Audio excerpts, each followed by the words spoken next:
Hitimisho ya ziara ya rais kwa siku ya 4 imetimbikia katika kaunti ya Embu, na mapema siku ya leo amezuru kaunti ya Tharaka Nithi. Kutoka karibisho za shangwe hadi karibisho baridi alizokumbana nazo rais na washirika wake, sasa hapa New Media na kukaribisha tudadisi yaliyojiri kwenye shughuli ya siku ya leo.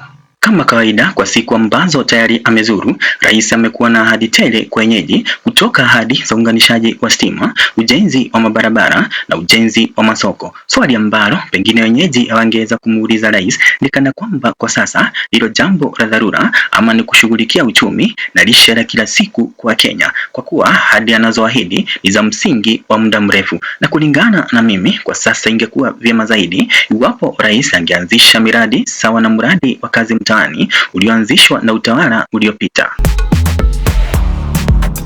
Mtazamaji, video ambayo inacheza kwenye skrini yako ni yake rais aikaribishwa kwa shangwe katika kaunti ya Tharaka Nithi. Kwa umakini ukitazama video hii utafahamu ya kwamba ni sehemu maalum ya watu ambao wanamshangilia rais, na iwapo umekuwa ukifuatilia ziara yake utafahamu ya kwamba huu ndio umekuwa mtindo. Swali likiwa, je, huenda ni wale wamelipwa kufanya hivi, ikiwa ni kwa mujibu wa uvumi ambao unasambazwa kwa sasa mitandaoni ya kijamii ya kwamba wenyeji wanalipwa kuhudhuria. Tukisalia Tharaka Nithi, ningependa utazame kwa umakini video inayocheza, ikiwa ni punde tu kiongozi wa wengi bungeni Kimani Ichung'wah anapoanza kuongea. Wenyeji kwa utaratibu wanaanza kuondoka, hii ikitupa taswira ya kwamba huenda wenyeji hawana shida yoyote na Rais Ruto, ila ni kwa karibu wake hasa Kimani Ichung'wah, ikizingatiwa alizomea pia katika kaunti ya Nyandarua.